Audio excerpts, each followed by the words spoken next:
Welcome back to One Word at a Time, the show where we take a close look at the curious words we use every day. Man, you guys sound like a bunch of hippos. That's right, because today's episode is about hippopotamuses. Did you know when a baby hippopotamus is born, it weighs 120 pounds? Okay. Hippopotamus is kind of a funny word, isn't it? It is. Who even thought of it? Not sure who thought of it, but it is a very old word. Hippos is from Greek for horse, and potamus is from Greek for river or rushing water. So hippopotamus means river horse. I mean, it makes sense because hippopotamuses live near rivers and lakes in tropical African grasslands, so they're like the horses of the river. They are, except they don't have long legs like a horse. No, they don't. Their legs are much shorter and wider, I suppose to support their heavy bodies. If you step back and look at one, they look more like a giant pig than a horse, don't they?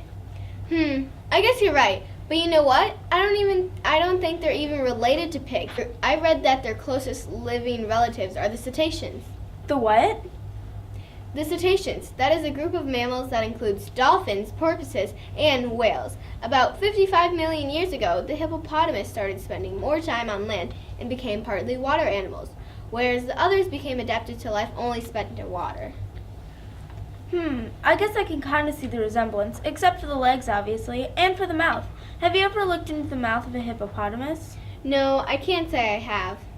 Well, they can open their mouths real wide, and when they do, you can see their canine teeth. Aren't canine teeth the pointy teeth we have to the left and the right of our front teeth? Yes, but ours aren't near as scary as the canine teeth of a hippopotamus. What do you mean? What makes theirs so scary? Well, picture this. Their lower canines can grow to 20 inches. What? That is scary. What's even scarier, for the hippopotamus that is that people sometimes kill them for their teeth.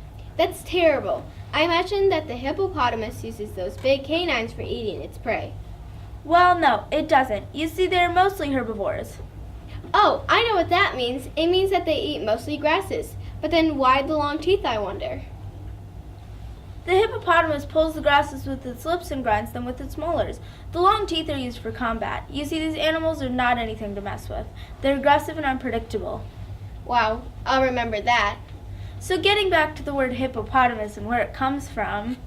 Right. This word is cool because its spelling hasn't changed over time. The spelling we see today is the same spelling the Romans used. And before them, the spelling that the Greek used.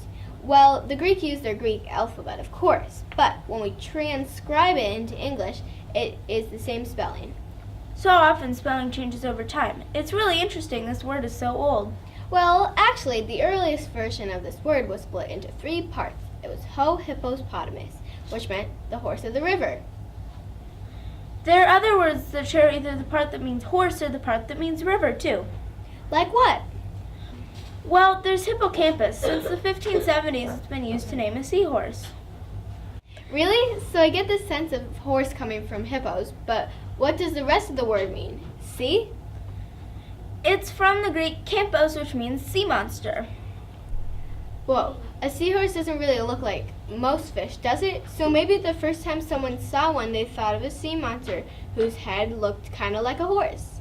There's something else cool about the word hippocampus. It's also the name of an important part of our brain. We have one on each side. The hippocampus helps us turn short-term memories into long-term memories.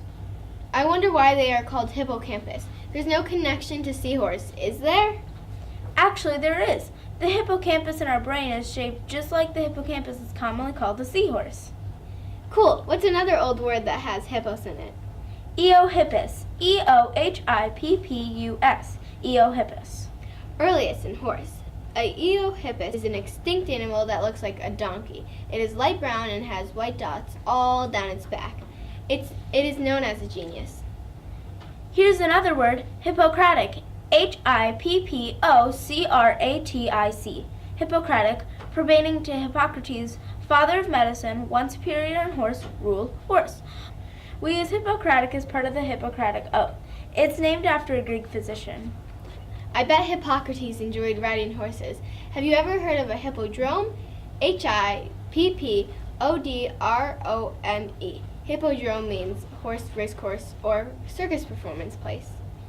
We still use this word. It is a theater performance place or performance venue. There's a well-known hippodrome in New York City. The closest one to us is in Milwaukee. It's called Cinema Theaters. Interesting. I bet people who show horses are familiar with that word. I bet they aren't as familiar with hippocrene, though. It's a very old word that was used in Greek mythology. Hippocrene. Hippocrene was a horse's fountain. Right. In Greek mythology, the Hippocrene was a spring on Mount Helicon. It was formed by the hooves of Pegasus. Pegasus, the winged horse?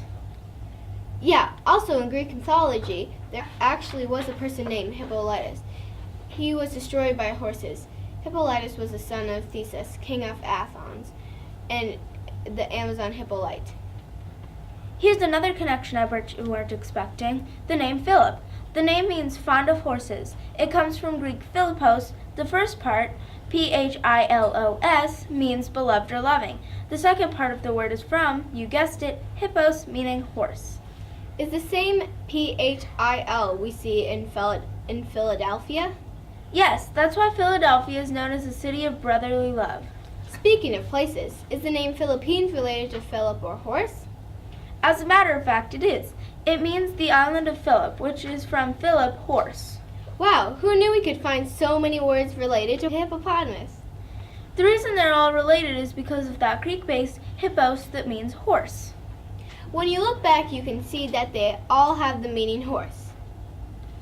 Even though they're spelled different, doesn't mean they are different. You can call them cousins because they are related by the meaning but are combined with other word parts and look different. Just like we are related by blood but look different. That's right, so they all mean horse? Yeah, but what about equine? Doesn't that also mean horse? How does that fit in with this information? I've heard of equine in association with horses more often than I've heard of hippos. You're right. Think of it this way. If hippos meaning horse is from Greek, guess what language equine is from? Oh, I bet it's from Latin. Am I right? Yes, it's from Latin equus, meaning a horse. That's E-Q-U-U-S, equus. Hippopotamus is an interesting word, and I think our group can agree that we are so happy we picked this word. We sure are! Some of the places we got this information from are Item Online, Word Searcher, Wikipedia, and Oxford English Dictionary. Thank you for joining us today. We here at Cambridge Elementary invite you to listen and to learn the fascinating abundance revealed with each and every word, one word at a time. That's a wrap.